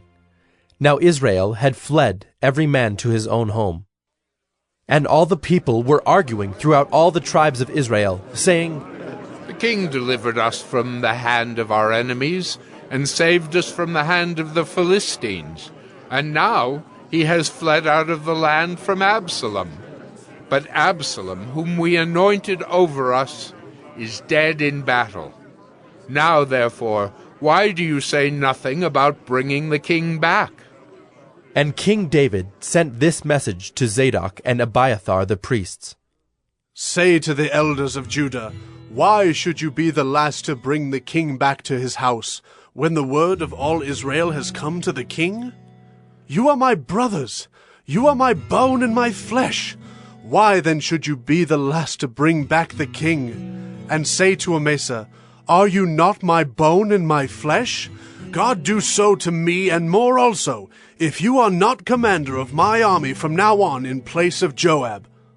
And he swayed the heart of all the men of Judah as one man, so that they sent word to the king, Return, both you and all your servants. So the king came back to the Jordan, and Judah came to Gilgal to meet the king and to bring the king over the Jordan. And Shimei, the son of Gera the Benjaminite from Bahurim, hurried to come down with the men of Judah to meet King David. And with him were 1,000 men from Benjamin. And Ziba the servant of the house of Saul, with his 15 sons and his 20 servants, rushed down to the Jordan before the king, and they crossed the ford to bring over the king's household and to do his pleasure. And Shimei the son of Gera fell down before the king as he was about to cross the Jordan, and said to the king, Let not my lord hold me guilty, or remember how your servant did wrong on the day my lord the king left Jerusalem. Do not let the king take it to heart, for your servant knows that I have sinned. Therefore, behold, I have come this day, the first of all the house of Joseph, to come down to meet my lord the king. Abishai the son of Zeruiah answered, Shall not Shimei be put to death for this, because he cursed the Lord's anointed? But David said, What have I to do with you, you sons of Zeruiah, that you should this day be as an adversary to me? Shall anyone be put to death in Israel this day? For do I not know that I am this day king over Israel? And the king said to Shimei, You shall not die. And the king gave him his oath. And Mephibosheth, the son of Saul, came down to meet the king. He had neither taken care of his feet, nor trimmed his beard, nor washed his clothes from the day the king departed until the day he came back in safety. And when he came to Jerusalem to meet the king said to him, Why did you not go with me, Mephibosheth? He answered, My lord, O king, my servant deceived me. For your servant said to him, I will saddle a donkey for myself, that I may ride on it and go with the king. For your servant is lame. He has slandered your servant to my lord the king. But my lord the king is like the angel of God. Do, therefore, what seems good to you. For all my father's house were but men doomed to death before my lord the king. But you set your servant among those who eat at your table. What further right have I than to cry to the king? And the king said to him, Why speak any more of your affairs? I have decided. You and Ziba shall divide the land. And Mephibosheth said to the king, Oh, let him take it all, since my lord the king has come safely home. Now Barzillai the Gileadite had come down from Rogelim, and he went on with the king to the Jordan to escort him over the Jordan. Barzillai was a very aged man, 80 years old. He had provided the king with food while he stayed at Mahanaim, for he was a very wealthy man. And the king said to Barzillai, Come over with me, and I will provide for you with me in Jerusalem. But Barzillai said to the king, How many years have I still to live, that I should go up with the king to Jerusalem? I am this day 80 years old. Can I discern what is pleasant and what is not? Can your servant taste what he eats or what he drinks? Can I still listen to the voice of singing men and singing women? Why then should your servant be an added burden to my lord the king? Your servant will go a little way over the Jordan with the king. Why should the king repay me with such a reward? Please let your servant return, that I may die in my own city, near the grave of my father and my mother. But here is your servant Kimham.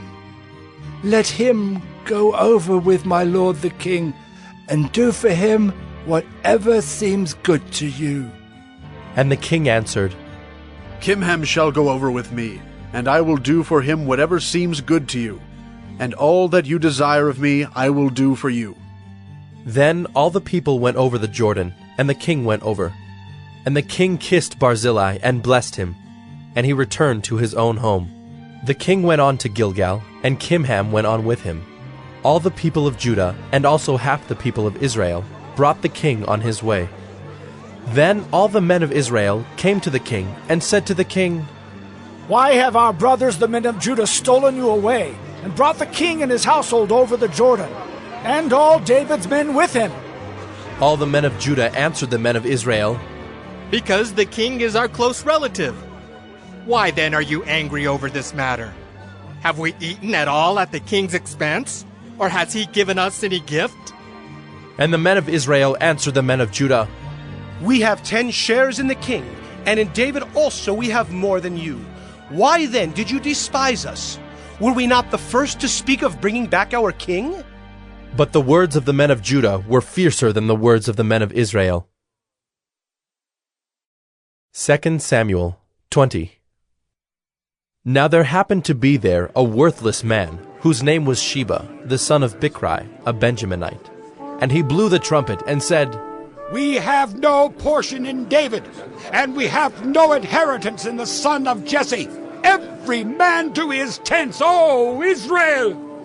So all the men of Israel withdrew from David and followed Sheba the son of Bichri.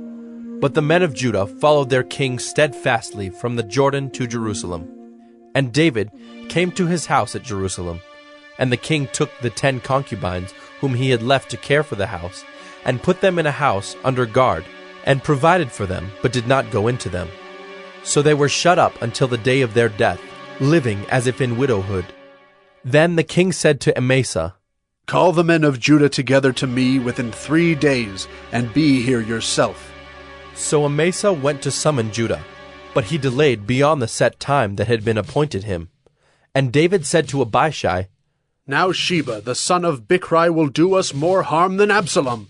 Take your lord's servants and pursue him, lest he get himself to fortified cities and escape from us. And there went out after him Joab's men, and the Kerethites and the Pelethites, and all the mighty men. They went out from Jerusalem to pursue Sheba the son of Bichri. When they were at the great stone that is in Gibeon, Amasa came to meet them. Now Joab was wearing a soldier's garment, and over it was a belt with a sword in its sheath, fastened on his thigh. And as he went forward, it fell out. And Joab said to Amasa, Is it well with you, my brother? And Joab took Amasa by the beard with his right hand to kiss him. But Amasa did not observe the sword that was in Joab's hand. So Joab struck him with it in the stomach, and spilled his entrails to the ground without striking a second blow, and he died. Then Joab and Abishai his brother pursued Sheba the son of Bichri. And one of Joab's young men took his stand by Amasa and said, Whoever favors Joab, and whoever is for David, let him follow Joab. And Amasa lay wallowing in his blood in the highway. And anyone who came by, seeing him, stopped. And when the man saw that all the people stopped, he carried Amasa out of the highway into the field and threw a garment over him. When he was taken out of the highway, all the people went on after Joab to pursue Sheba the son of Bichri. And Sheba passed through all the tribes of Israel to Abel of Bethmaachah, and all the Bichrites assembled and followed him in. And all the men who were with Joab came and besieged him in Abel of Bethmaachah. They cast up a mound against the city, and it stood against the rampart, and they were battering the wall to throw it down. Then a wise woman called from the city, Listen! Listen! Tell Joab, come here, that I may speak to you. And he came near her. And the woman said, Are you Joab? He answered, I am. Then she said to him, Listen to the words of your servant. And he answered, I am listening. Then she said, They used to say in former times, Let them but ask counsel at Abel. And so they settled a matter.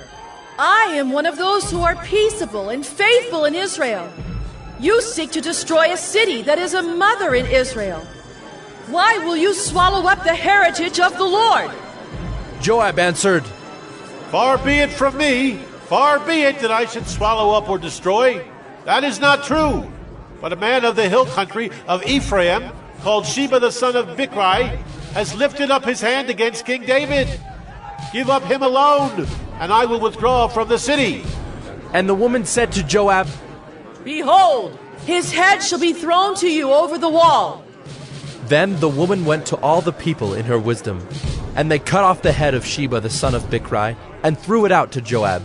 So he blew the trumpet, and they dispersed from the city, every man to his home. And Joab returned to Jerusalem to the king.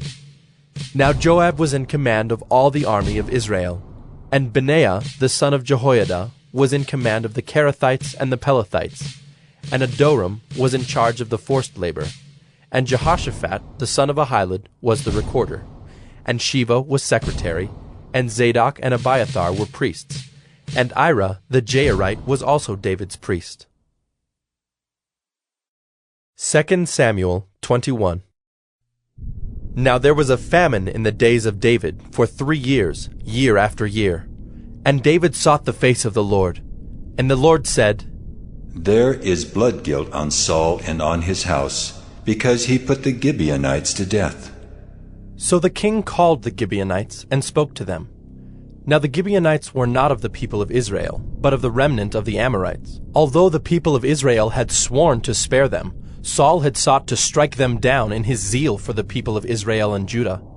And David said to the Gibeonites, What shall I do for you, and how shall I make atonement, that you may bless the heritage of the Lord? The Gibeonites said to him, It is not a matter of silver or gold between us and Saul or his house. Neither is it for us to put any man to death in Israel. And he said, What do you say that I shall do for you? They said to the king, The man who consumed us and planned to destroy us, so that we should have no place in all the territory of Israel. Let 7 of his sons be given to us, so that we may hang them before the Lord at Gibeah of Saul, the chosen of the Lord. And the king said, I will give them.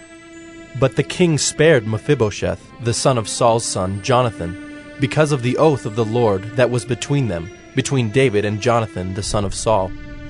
The king took the 2 sons of Rizpah, the daughter of Aiah, whom she bore to Saul, Armoni and Mephibosheth, and the 5 sons of Merab, the daughter of Saul, whom she bore to Adriel, the son of Barzillai the Maholathite. And he gave them into the hands of the Gibeonites, and they hanged them on the mountain before the Lord, and the 7 of them perished together. They were put to death in the first days of harvest, at the beginning of barley harvest. Then Rizpah, the daughter of Aiah, took sackcloth and spread it for herself on the rock, from the beginning of harvest until rain fell upon them from the heavens. And she did not allow the birds of the air to come upon them by day, or the beasts of the field by night. When David was told what Rizpah, the daughter of Aiah, the concubine of Saul, had done, David went and took the bones of Saul and the bones of his son Jonathan from the men of Jabesh-Gilead, who had stolen them from the public square of Bethshan, where the Philistines had hanged them, on the day the Philistines killed Saul on Gilboa.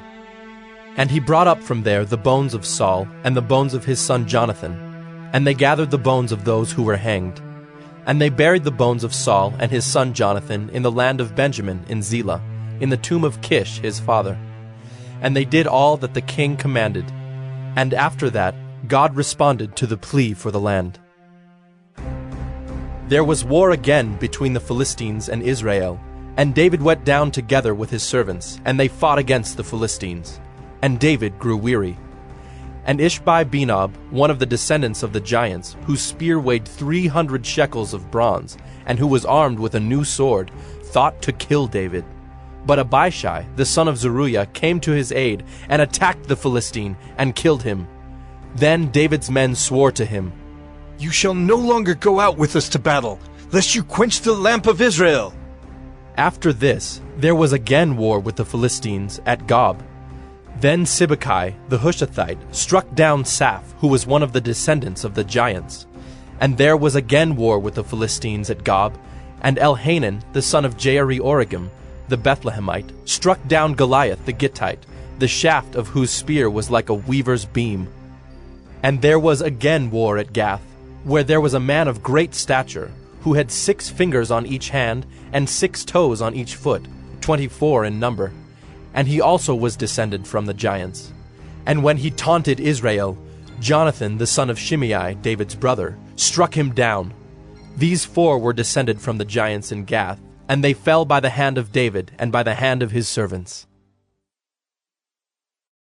2 Samuel 22. And David spoke to the Lord the words of this song on the day when the Lord delivered him from the hand of all his enemies and from the hand of Saul. He said, The Lord is my rock and my fortress and my deliverer, my God, my rock in whom I take refuge, my shield and the horn of my salvation, my stronghold and my refuge, my Savior. You save me from violence. I call upon the Lord, who is worthy to be praised, and I am saved from my enemies. For the waves of death encompassed me, the torrents of destruction assailed me, the cords of Sheol entangled me, the snares of death confronted me. In my distress I called upon the Lord. To my God I called. From his temple he heard my voice, and my cry came to his ears. Then the earth reeled and rocked. The foundations of the heavens trembled and quaked, because he was angry. Smoke went up from his nostrils, and devouring fire from his mouth. Glowing coals flamed forth from him. He bowed the heavens and came down. Thick darkness was under his feet. He rode on a cherub and flew. He was seen on the wings of the wind. He made darkness around him his canopy, thick clouds, a gathering of water. Out of the brightness before him coals of fire flamed forth. The Lord thundered from heaven, and the Most High uttered his voice. And he sent out arrows and scattered them, lightning and routed them. Then the channels of the sea were seen, the foundations of the world were laid bare, at the rebuke of the Lord, at the blast of the breath of his nostrils. He sent from on high, he took me, he drew me out of many waters. He rescued me from my strong enemy, from those who hated me, for they were too mighty for me. They confronted me in the day of my calamity, but the Lord was my support. He brought me out into a broad place. He rescued me, because he delighted in me. The Lord dealt with me according to my righteousness. According to the cleanness of my hands he rewarded me. For I have kept the ways of the Lord, and have not wickedly departed from my God. For all his rules were before me, and from his statutes I did not turn aside. I was blameless before him, and I kept myself from guilt. And the Lord has rewarded me according to my righteousness, according to my cleanness in his sight. With the merciful you show yourself merciful. With the blameless man you show yourself blameless. With the purified you deal purely, and with the crooked you make yourself seem tortuous. You save a humble people, but your eyes are on the haughty to bring them down. For you are my lamp, O Lord, and my God lightens my darkness. For by you I can run against a troop, and by my God I can leap over a wall. This God, his way is perfect. The word of the Lord proves true. He is a shield for all those who take refuge in him. For who is God but the Lord? And who is a rock except our God? This God is my strong refuge, and has made my way blameless. He made my feet like the feet of a deer, and set me secure on the heights. He trains my hands for war, so that my arms can bend a bow of bronze. You have given me the shield of your salvation, and your gentleness made me great. You gave a wide place for my steps under me, and my feet did not slip. I pursued my enemies and destroyed them, and did not turn back until they were consumed. I consumed them. I thrust them through so that they did not rise. They fell under my feet. For you equipped me with strength for the battle. You made those who rise against me sink under me. You made my enemies turn their backs to me, those who hated me, and I destroyed them. They looked, but there was none to save. They cried to the Lord, but he did not answer them. I beat them fine as the dust of the earth. I crushed them and stamped them down like the mire of the streets. You delivered me from strife with my people. You kept me as the head of the nations. People whom I had not known served me. Foreigners came cringing to me. As soon as they heard of me, they obeyed me. Foreigners lost heart and came trembling out of their fortresses. The Lord lives, and blessed be my rock, and exalted be my God, the rock of my salvation, the God who gave me vengeance and brought down peoples under me, who brought me out from my enemies. You exalted me above those who rose against me. You delivered me from men of violence. For this I will praise you, O Lord, among the nations, and sing praises to your name. Great salvation he brings to his king, and shows steadfast love to his anointed, to David and his offspring forever. 2 Samuel 23. Now these are the last words of David, the oracle of David, the son of Jesse, the oracle of the man who was raised on high, the anointed of the God of Jacob, the sweet psalmist of Israel. The Spirit of the Lord speaks by me. His word is on my tongue. The God of Israel has spoken. The Rock of Israel has said to me, when one rules justly over men, ruling in the fear of God, he dawns on them like the morning light, like the sun shining forth on a cloudless morning, like rain that makes grass to sprout from the earth. For does not my house stand so with God? For he has made with me an everlasting covenant, ordered in all things and secure. For will he not cause to prosper all my help and my desire? But worthless men are all like thorns that are thrown away, for they cannot be taken with the hand. But the man who touches them arms himself with iron and the shaft of a spear, and they are utterly consumed with fire.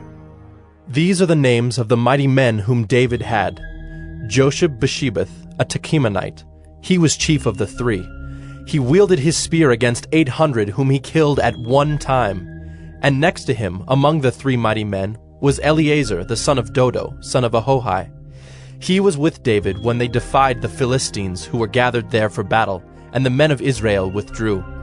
He rose and struck down the Philistines until his hand was weary, and his hand clung to the sword. And the Lord brought about a great victory that day, and the men returned after him, only to strip the slain. And next to him was Shammah the son of Agi the Hararite. The Philistines gathered together at Lehi, where there was a plot of ground full of lentils, and the men fled from the Philistines. But he took his stand in the midst of the plot, and defended it, and struck down the Philistines, and the Lord worked a great victory. And 3 of the 30 chief men went down and came about harvest time to David at the cave of Adullam, when a band of Philistines was encamped in the valley of Rephaim. David was then in the stronghold, and the garrison of the Philistines was then at Bethlehem. And David said longingly, "Oh, that someone would give me water to drink from the well of Bethlehem that is by the gate." Then the 3 mighty men broke through the camp of the Philistines, and drew water out of the well of Bethlehem that was by the gate, and carried and brought it to David. But he would not drink of it. He poured it out to the Lord, and said, "Far be it from me, O Lord, that I should do this. Shall I drink the blood of the men who went at the risk of their lives?" Therefore he would not drink it. These things the 3 mighty men did. Now Abishai, the brother of Joab, the son of Zeruiah, was chief of the 30. And he wielded his spear against 300 men, and killed them, and won a name beside the 3. He was the most renowned of the 30, and became their commander, but he did not attain to the 3. And Benaiah, the son of Jehoiada, was a valiant man of Kabzeel, a doer of great deeds. He struck down 2 Ariels of Moab. He also went down and struck down a lion in a pit on a day when snow had fallen. And he struck down an Egyptian, a handsome man. The Egyptian had a spear in his hand, but Benaiah went down to him with a staff, and snatched the spear out of the Egyptian's hand, and killed him with his own spear.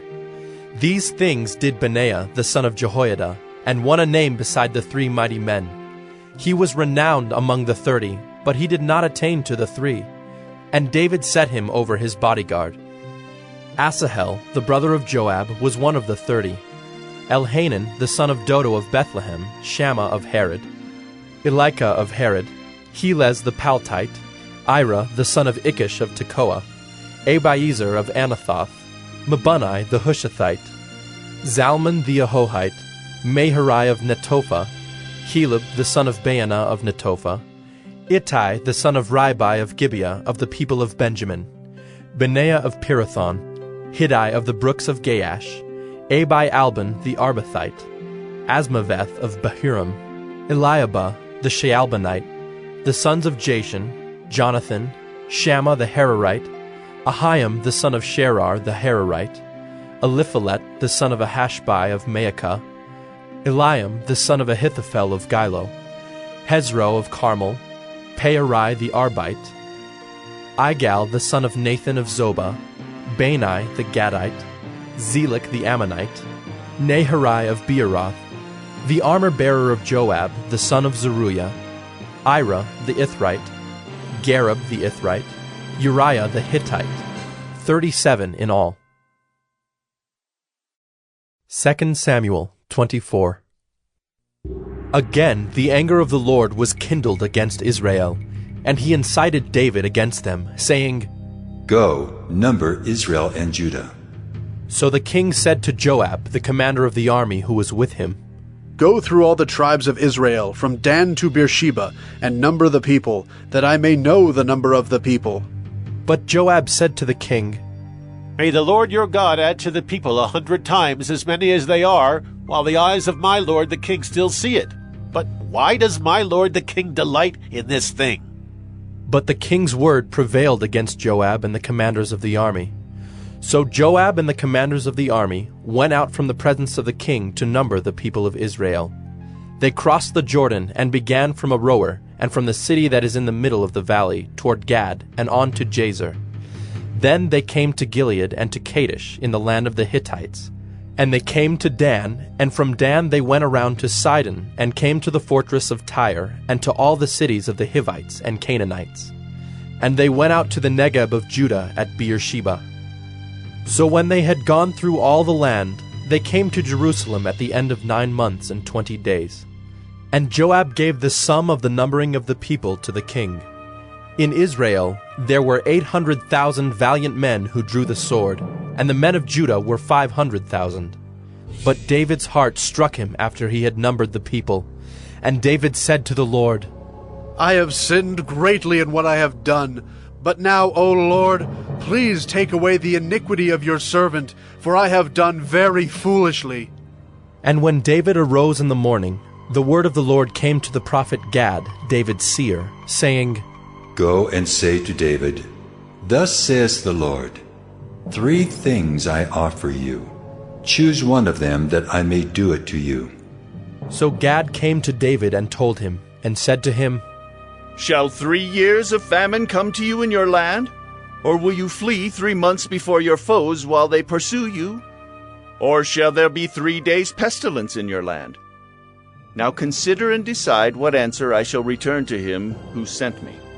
Then David said to Gad, I am in great distress. Let us fall into the hand of the Lord, for his mercy is great. But let me not fall into the hand of man. So the Lord sent a pestilence on Israel from the morning until the appointed time. And there died of the people from Dan to Beersheba 70,000 men. And when the angel stretched out his hand toward Jerusalem to destroy it, the Lord relented from the calamity and said to the angel who was working destruction among the people, "It is enough.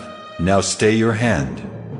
And the angel of the Lord was by the threshing floor of Araunah the Jebusite.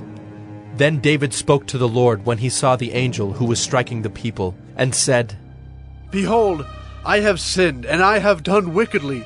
But these sheep, what have they done? Please, let your hand be against me and against my father's house. And Gad came that day to David, and said to him, Go up, raise an altar to the Lord on the threshing floor of Araunah the Jebusite. So David went up at Gad's word, as the Lord commanded. And when Araunah looked down, he saw the king and his servants coming on toward him. And Araunah went out and paid homage to the king with his face to the ground. And Araunah said, Why has my lord the king come to his servant? David said, To buy the threshing floor from you, in order to build an altar to the Lord, that the plague may be averted from the people. Then Araunah said to David, Let my lord the king take and offer up what seems good to him. Here are the oxen for the burnt offering, and the threshing sledges, and the yokes of the oxen for the wood. All this, O king Araunah, gives to the king. And Araunah said to the king, May the Lord your God accept you. But the king said to Araunah, No, but I will buy it from you for a price. I will not offer burnt offerings to the Lord my God that cost me nothing. So David bought the threshing floor and the oxen for 50 shekels of silver. And David built there an altar to the Lord, and offered burnt offerings and peace offerings. So the Lord responded to the plea for the land, and the plague was averted from Israel.